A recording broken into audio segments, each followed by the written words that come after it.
Welcome back, viewers, to War Beyond Valor.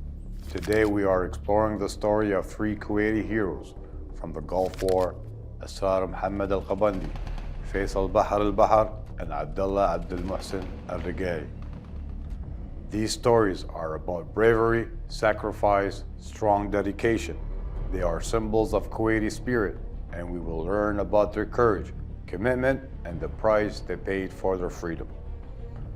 Join us as we honor these heroes. Their stories are like threads that make Kuwaiti's resilience. Beyond Valors bring the untold stories of Asrar AlQabandi, Faisal AlBahar, and Abdullah AlReqaei. Kuwaiti's heroes who stood tall in tough times, leaving their mark on history.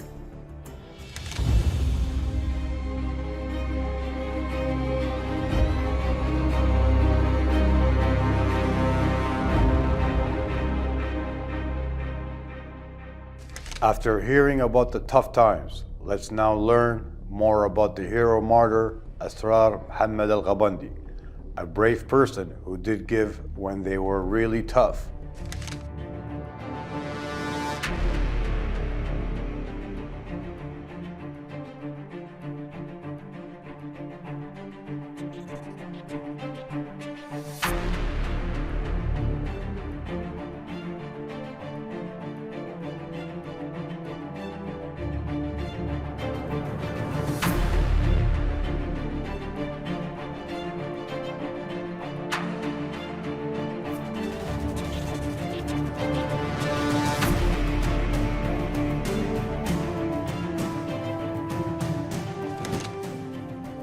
Asrar, a symbol of courage, faced the tough times under the rule of Saddam with a lot of bravery.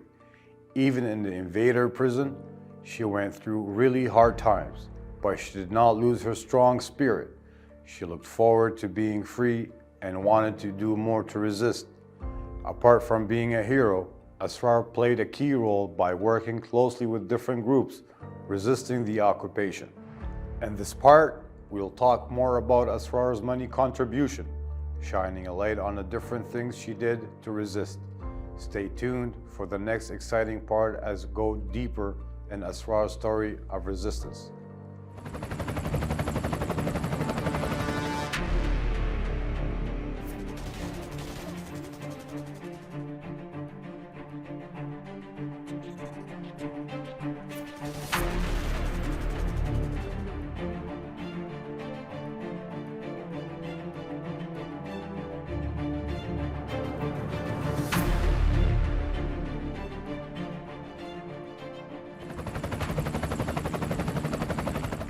On the day of the Saddami invasion, Asrar's journey began as a beacon of compassion and sacrifice during difficult times.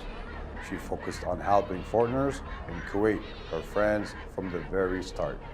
3 days into the occupation, Asrar headed to the Bahbahani complex, a heaven for many foreigners. Despite the risk, she created safe space, embodying solidarity and care in the face of challenges. Asrar went beyond providing shelter, ensuring food and financial aid for hundreds of foreigners, even aimed threats, collaborating with Sheikha Hussa Saad al-Abdullah. She transported them from Mishraf area to Ahmadi city, navigating checkpoints with skills and offering support. Her action not only helped these foreigners, but also highlighted Kuwaiti's suffering under occupation. Asrar emerged a symbol of humanity and courage, showcasing compassion, sacrifice in the midst of adversity. Asrar, a brave person from Kuwait, faced a tough invasion by Saddam with strong faith and love for her home. She played an important role in connecting Kuwait with a rightful leader during tough times. Working with Sheikh Ali Salim Al-Ali, Asrar made sure that the communication was safe and money reached the resistance. She helped move on important device to communicate, starting the process of talking to the real leader with her brother Adnan AlQabandi's help when he was in Saudi Arabia at the time. When Saddam had cut off Kuwait from the world, Asrar reported, filled with love for her country, talked about harsh things, like execution and stealing, showing the difficult truth. Her effort weren't just organized plans, but things she did on her own, driven by deep commitment to the cause. Asrar gave important military information, talked about what Saddam forces were doing, and even arranged a TV interview with ABC television to show the world how Kuwait was suffering. I just want you to know that they are ripping everything apart in Kuwait, taking it to Baghdad. We don't have any guns. We don't have any arms. A lot of them, they have been killed. And the ones that they captured, they just, they've been taking them, torturing them, and they have been killing them. Even though it was risky, she made calls to the US Congress and the British House of Commons asking for help. Asrar also shared pictures of Saddam's attack on Dasman's palace and the bodies left behind. Trying to change the people around the world, thought Asrar, by being brave and determined, became a symbol of strength and sacrifice when things were really tough, making sure the world knew the truth about Saddam rule, how Kuwaiti people were suffering.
Asrar AlQabandi bravely took part in activities involving weapons, like bombs and pistols.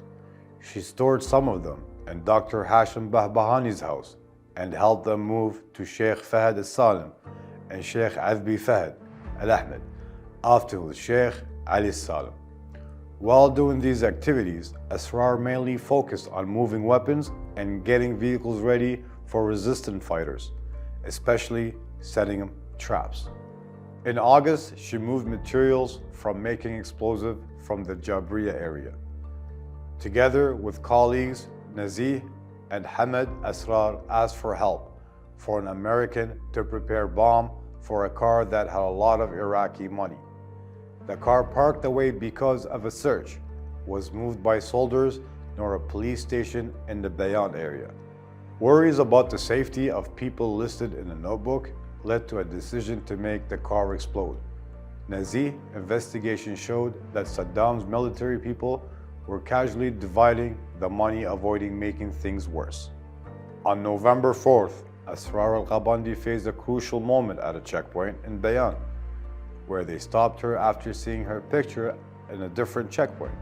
She had just left Mr. Ahmed Khaja's house and was on her way to make her shared home with Sheikh Talal Mubarak, Sheikh Mish'al al-Yusuf, and Nazih Khaja safe. When Nazih Khaja and Sheikh Mish'al al-Yusuf couldn't find her between 9:30 p.m. and 10 p.m., Asrar, not knowing the danger, got stopped at a checkpoint even though she thought she just wanted to take her car. She called them, leading to her arrest as a brave Kuwaiti who started resisting since August 2nd. In prison, Asrar did not know why she was arrested. Was it because of giving out money? Something another resistant member said during torture, or her talks with a real government and foreign media? While being questioned, she told another person in jail that her arrest was connected to a recorded conversation with an American station. Accused of being a phone operator, 2 weeks of shock and torture didn't get any useful information. Even though she saw her family being tortured badly, Asrar stayed strong and did not confess. This was the beginning of a new part of Asrar AlQabandi's story, a part about being in jail, being questioned, and fighting hard to survive. In a sad moment, Asrar AlQabandi became a martyr, her good soul leaving a body that went through enemy harsh treatment. The ground saw her last moment, but her strong heart kept beating with love for Kuwait and strong will to resist. While some other people she was with got released, Asrar stayed alone in a tough situation. On January 11, 1991, they told her she was going to Basra, and they promised a trial and being released on bail. This news made her feel better, but it turned out to be not true. On the day she was supposed to leave, they took her somewhere unknown, but she stayed strong until her very last breath. She was executed on January 13, 1991, and her body was badly hurt. On January 14, her family got really sad when a military vehicle stopped near her dad's house. Her body, covered with green striped blanket, had visible injuries. They checked and recorded everything at a clinic in Kayfan, and then her body was taken to Mubarak Hospital. After that, she was allowed to be buried in Kuwait. That's how the life of Asrar AlQabandi, the brave person who raised and went through rough torture with pride and saying no, come to an end. May Allah be kind to her, as she stayed a symbol of strength, resting against unfairness and cruelty.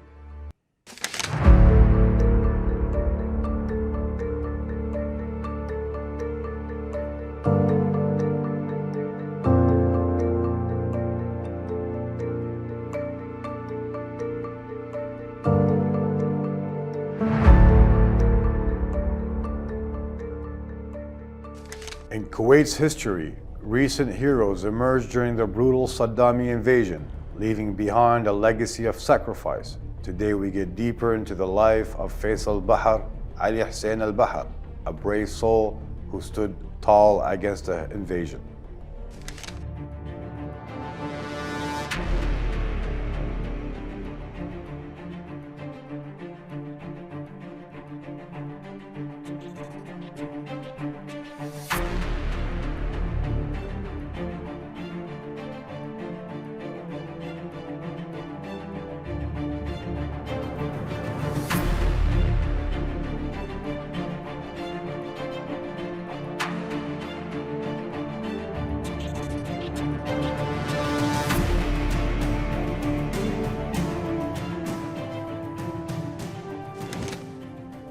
Amidst the invaders' shadows, Faisal, stationed in Kayfan, became an air traffic controller, driven by the deep calling to defend his homeland. Faisal's journey unfolds in the friendship and solidarity with fellow patriots. This chapter explores the beginning of his heroic legacy, showcasing a man who refused to yield, even in the face of highest price of resistance. In the early days of occupation by Saddam, Faisal the hero became a strong symbol of standing up against what was happening in Kayfan, gave important tasks for watching over things. He stayed alert at different points, talking on responsibility of protecting his homeland. Even in the middle of the confession, Faisal joined his friend to do secret operation that got rid of a lot of enemy forces. Faisal was smart and quick learned how to use different weapons, became a teacher for the young fighters in Kayfan. Faisal did not give up. He made a secret group to resist, working with friends in Farwaniya and Dermethia area. He worked even harder, planning surprise attacks, shooting from distances, and destroying a tank belonging to Saddam's army between Bayan and Mishraf. Knowing how powerful wrong information could be, Faisal played a big role in confusing Saddami forces by taking away direction signs. He also made fake IDs for others in resistance and gave out papers that said bad things about the occupation, telling Kuwaitis to stay strong. His wife, who always supported him, played a big part in making these papers, showing him everything stopped strong together. Faisal did a lot of different things to resist, laying the foundation for a strong fight against the people who took over, and his name will always be remembered as a hero of Kuwaiti history. Little did he know that the history would forever remember him as a hero who stood tall against wrong things happening. While the group of people resisting did their brave plan, Faisal the hero had a surprise change in his plan to take a break. When his friend talked about attacking a truck belongs to Saddam's army near Hadi Hospital, Faisal liked the idea, showing how they were ready for challenges. At the important time, Faisal determined and not gave up, wanted to do the plan even though there was problems and risks. He was really committed to facing the enemy. Leaving his home, Faisal went to his car where he had hidden weapons. His son Bahar wanted to go with him, but Faisal promised to come back in half an hour. With his two friends and another person, Faisal got where they were doing plan, talking about with one friend driving the car and Faisal driving the other. The third person had give the signal with a light. Faisal, dressed traditionally, started shooting during the plan and got rid of 5 soldiers. When they saw a military group, they quickly went back to Methia to stay hidden. While they were running away, they came across a checkpoint, leading to the last part of their problem. Trying to get away, they got arrested in a big argument. Martyr Faisal and his comrade paid the ultimate price for resisting the enemy, enduring brutal torture that echoed in the screams. After a field escape, the processor silenced them, leaving their lifeless body behind the Nigra clinic and spread the fear to others. The Kuwaiti Red Crescent transported their bodies, revealing the horrifying aftermath of torture. Faisal and a vibrant turned untingingly blue. Meanwhile, Faisal's wife, determined to find him, had her journey halted upon confirmation of his martyrdom. On August 28, 1990, Faisal and his comrade were laid to rest, a formal farewell to the brave soul who refused to betray their comrades. The occupied field to identify collaborators, a testament to the martyrs' steadfastness. Their sacrifice remains a symbol of resilience and pride, forever etched in Kuwait's history. On August 2nd, 1990, the then regime troops invaded Kuwait. It began when huge military units crossed the Kuwaiti border, where it met the fierce Kuwaiti army, the resistance group, and an international force consisting of Arab, GCC, and Western allies. The brutal aggression was not limited to Kuwait military only, but it was also followed by the burning policy, which extended its destructive impact on the Kuwaiti land, sea, and air environment, after it resorted to bombing and burning oil wells and pumping oil into the sea. Kuwait's defense forces were rapidly overwhelmed, and within hours, Kuwait City was captured, and the invaders had then established a provincial government. By annexing Kuwait, the occupation forces gained control of 20% of the world's oil reserves, and for the first time, a substantial coastline on the Arabian Gulf.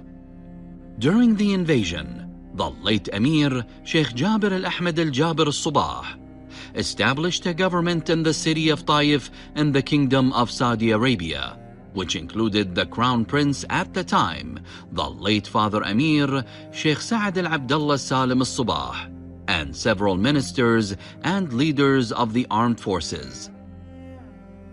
The late Emir Sheikh Jabir Al-Ahmed Al-Jabir Al-Sabah began to mobilize international support for the restoration of the state of Kuwait in all forums. While the Crown Prince at the time, the late Father Amir Sheikh Saad Abdullah Sabah, worked on preserving the legitimacy of Kuwait, regulating the conditions of the government and ensuring a decent life for Kuwaitis abroad and at home, as he supported the Kuwaiti resistance groups inside Kuwait and diplomatic efforts of its missions abroad. Moreover, the Minister of Foreign Affairs at that time, the late Emir Sheikh Sabah Al-Ahmed Al-Jaber Sabah, worked on mobilizing Arab and international diplomats to promote Kuwait's just cause. From the first hours of the invasion, the Gulf Cooperation Council, the GCC countries, hastened to move on the premise that any attack on any member state is an attack on all countries of the Cooperation Council.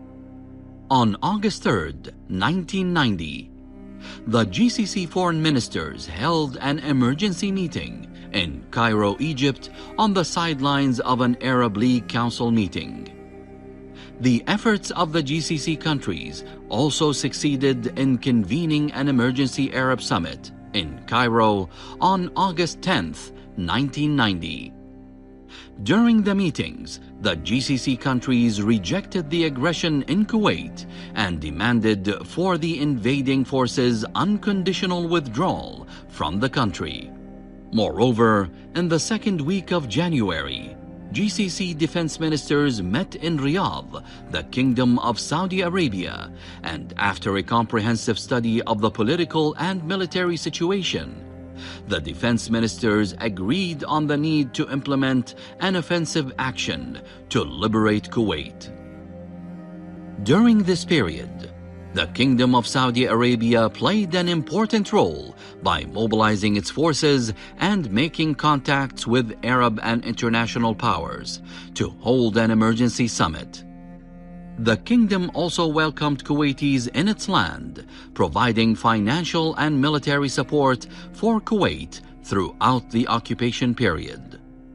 Moreover, the kingdom invited several countries to send troops, becoming the main base of the coalition that had about 800,000 troops from 30 countries. Thanks to the efforts by GCC countries and other allies, the United Nations Security Council issued vital resolutions, starting with Resolution 660 to withdraw from the state of Kuwait unconditionally. And the decisions continued until the issuance of Resolution 678, which authorized using military force to liberate the state of Kuwait.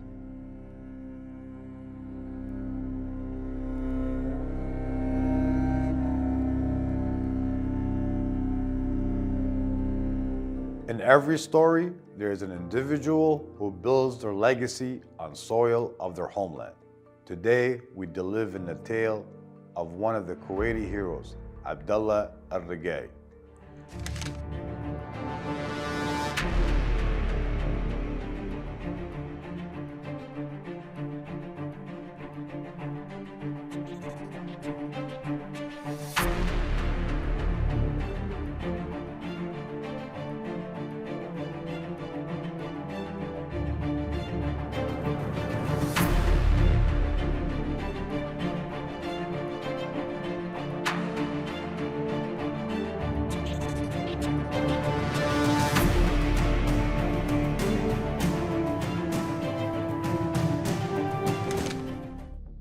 Abdullah AlReqaei, the patriot of embodied courage and dedication, is blend of strength and gentleness. As he shaped his life, he chose a path etched into the annals of history. His life became intertwined with national services when he joined the army against a ruthless enemy. Yet, fate had another message for him. Born in the heart of art, he never forgotten to be bridged between beauty and life. Even in the toughest moments, he drew strength from the art of drawing, which makes him draw his path to a heroic fate. As Abdullah heard about the invasion from a friend he trusted, he had to make a choice. He left a calm weekend at the family chalet to go back to their home at Al Umairiyah area. Getting there around 7 a.m., a brave person named Ali gave Abdullah a tough job. Abdullah had to do a dangerous mission, moving 6 or 7 officers from Saddam's forces who were caught by the Kuwaiti army to the Khaitan area.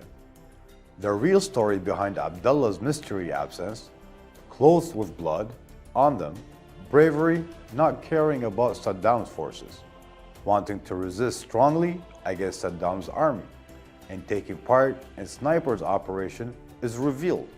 A person named Badr saw Abdullah carefully watching Saddam forces and then shooting really well to hit them enemy. The story of a bravery unfolds as we learn more about what Abdullah did. In the world of secrecy and resistance against the invading Saddami forces, Abdullah played a critical role in concealing the truth. His involvement extended to make fake IDs for those Kuwaitis' resistance. A covert operation to outsmart the brutal Saddami forces, Abdullah took charge of searching and hiding weapons, often carrying them with his itter, his clothing containing wires and materials for explosive, reflecting his awareness of the imminent threats of a capture by Saddami forces. In a vivid count, Abdullah stormed in a meeting wearing a belt, loaded with ammunition and carrying a machine gun, occupying by 3 comrades bearing mysterious bags, content of which remained unknown. As the people from the Saddam forces tried to catch Abdullah and his friend, Abdullah's dad, Abdul Muhsin, fooled a soldier who seemed suspicious by sending him to the wrong place. At the border between Kuwait and Saudi Arabia, Abdullah got caught. He had weapons with him and was kept in custody, a really important part of his story. Saddam forces took Abdullah and others to Naif Palace, where they had to go through 14 days of really tough treatment. People saw Abdullah in the prison of event with others who were captured. After that, what happened to Abdullah became a secret. His situation changed and officially he was declared dead on June 19, 2006, as decided by the Kuwaiti court.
In this episode, Beyond Valor, we talked about the extraordinary lives of Kuwaiti martyrs Asrar AlQabandi, Faisal AlBahar, and Abdullah AlReqaei during the Gulf War in 1990. Their stories echo the resilience and sacrifice of Kuwaitis in the face of adversity.